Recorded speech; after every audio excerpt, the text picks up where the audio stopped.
एक बार एक संत थे केवल कुबाजी महाराज, उनको केवल राम जी कहते थे, बाद में उनका नाम कुबाजी हुआ। केवल राम जी महाराज वो गृहस्थी थे और उन्होंने एक नियम लिया था कि यदि हमारे घर संत आए तो कभी उनको भूखा नहीं जाने देंगे। और गरीब थे, प्रायः पहले गरीबी बहुत अधिक थी, अन्न धन की बहुत अव्यवस्था थी। तो एक दो संत आवे तो पवा देते, वो मेहनत मंजूरी करते थे। देखो कैसी भक्ति थी, मेहनत मंजूरी करते थे और जो उनके घर संत आ जाते थे उनको पवा देते थे। एक दिन भगवान की कृपा से संतों की मंडली आ गई। पहले संतों की मंडलियां विचरण करती थी, हमारे सामने तक रही हैं, अब तो सब धामों तीर्थों में वास करने लगे। पहले विचरण करते थे, 50-50, 60-60, 100-100 संतों की मंडली होती थी। और हमारे शास्त्रों में तो लिखा 88,000 ऋषि एक साथ रहते थे।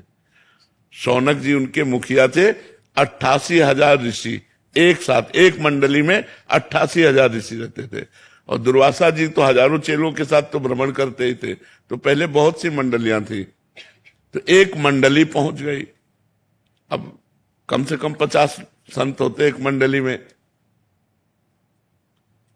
वो बड़े व्याकुल हो गए कि हमारा नियम है कि संत को भूखा नहीं जाने देना, और इतनी व्यवस्था थी नहीं। एक दो संत, 4 संत की व्यवस्था थी, 60 संत की व्यवस्था नहीं थी। रोज मजदूरी करते, जो ले आते उसी में संतों को पवाते, परिवार चलाते। अब 60-50 संतों को एक साथ भोजन जिवाने के लिए, अब वो पत्नी से बोले तो हमारा नियम टूट जाएगा और आज बहुत बड़ा हानि हो जाएगी अगर संत हमारे दरवाजे से भूखे गए। पहले लोग धर्म को जानते थे, मानते थे, आज तो दबका के भगा दे, दरवाजे से दबका के भगा दे। कोई कोई है जो संतों का आदर करते नहीं, दबका के भगा दे।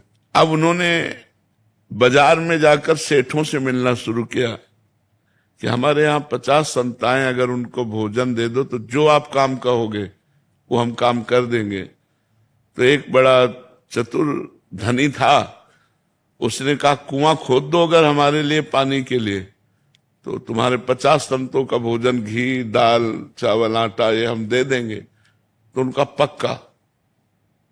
पक्का कुआं खोद देंगे। अब बात तय हो गई, वो लेकर के गए, अपने संतों को पवाया।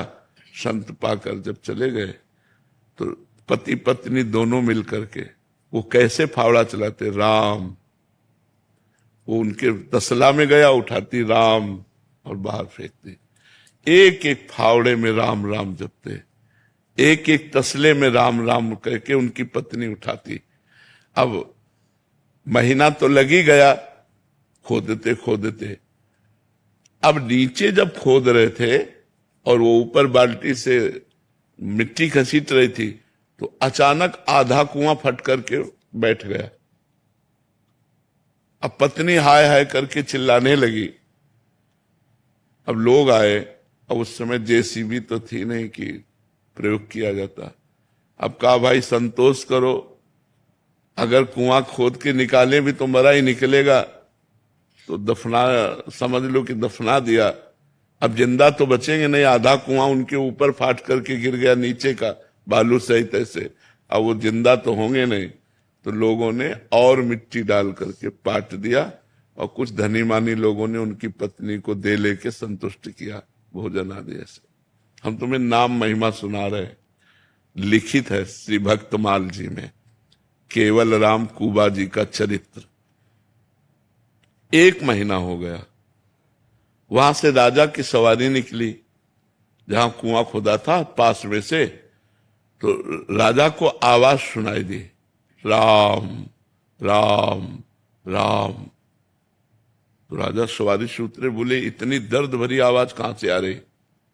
तो आवाज का लक्ष्य करके गए तो आवाज जहां कुआं पूर दिया गया था वहां से आवाज आ रही थी। उनका यहां आवाज आ रही, गांव के लोगों को बुलाया, यहां आवाज कैसे आ रही। तो उन्होंने घटना बताई कि 1 महीना पहले कुबा केवल राम जी जो है वो इसमें दब गए थे, तो कुआं पाट दिया गया। पूरी बात बताई, उन्होंने तुरंत राज सैनिक लगाए और बोले तुरंत खोदो।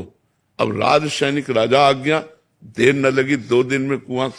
और जब वहां नीचे पहुंचे तो एक पहाड़ी बनी हुई थी, गुफा। देखो नाम का प्रभाव, एक गुफा बनी हुई थी और वो ऐसे बैठे, राम राम। अब वहां देखा कि एक सुंदर घड़े में पानी और सामने सुंदर भोजन, और वो भोजन जो मलमूत्र न बनावे, चिदानंद भोजन। और आराम से गुफा सी बनी थी, उसी में बैठे राम राम। जीवित निकले, 1 महीने बाद स्वस्थ और जीवित निकले। सब आश्चर्यचकित हो गए, राजा उनके चरणों में गिरे। तो देखो भगवान नाम का प्रताप। अच्छा, केवल कुबा जी की बात नहीं, प्रहलाद जी को आग में जलाया गया, विष दिया गया, क्या क्या नहीं किया गया। भगवान के भक्तों के साथ संसार बड़ी विचित्र लीला करता है, बड़ा विरोध करता है। मीरा जी को नाम के जपने में ही बाधा पहुंचाने के लिए उनके देवर ने उनको विष दिया, हलाहल विष। दासी बहुत प्रवीण होती हैं, तो उन्होंने गुप्तचरों द्वारा पता लगाया कि इतने प्रेम से क्यों भेजा जा रहा है ये। तब गुप्तचरों ने बताया, सबके गुप्तचर होते तो वो भी रानी थी, गुप्तचरों ने बताया इसमें विष मिला हुआ है, ये चरणामृत नहीं, हलाहल विष है, ये हजारों आदमियों को मार सकता है, इतना कटोरे में विष है। पर उन्होंने ये कहकर भेजा कि गिरधर का चरणामृत है। तो मीरा जी ने कहा गिरधर का चरणामृत है तो मैं जरूर पीऊंगी। तो दासी ने कहा महारानी गिरधर का चरणामृत नहीं, इसमें विष मिला है। बोले बावरी, जब गिरधर का चरणामृत कह दिया तो आप गिरधर का ही चरणामृत है, और पूरा प्याला पी गई विष का। और बस गिरधर गिरधर रात भर नाम कीर्तन करते हुए कुछ नहीं हुआ। तो विक्रम राणा को लगा कि ये वैद्य मीरा जी से मिला हुआ है, इसने जहर नहीं तैयार किया। इसने तो बुलाया उस वैद्य को, और जो कटोरा था उसे धो के पिला दिया, वो मर गया तुरंत। कटोरा धो के पिला दिया, वो तुरंत मर गया।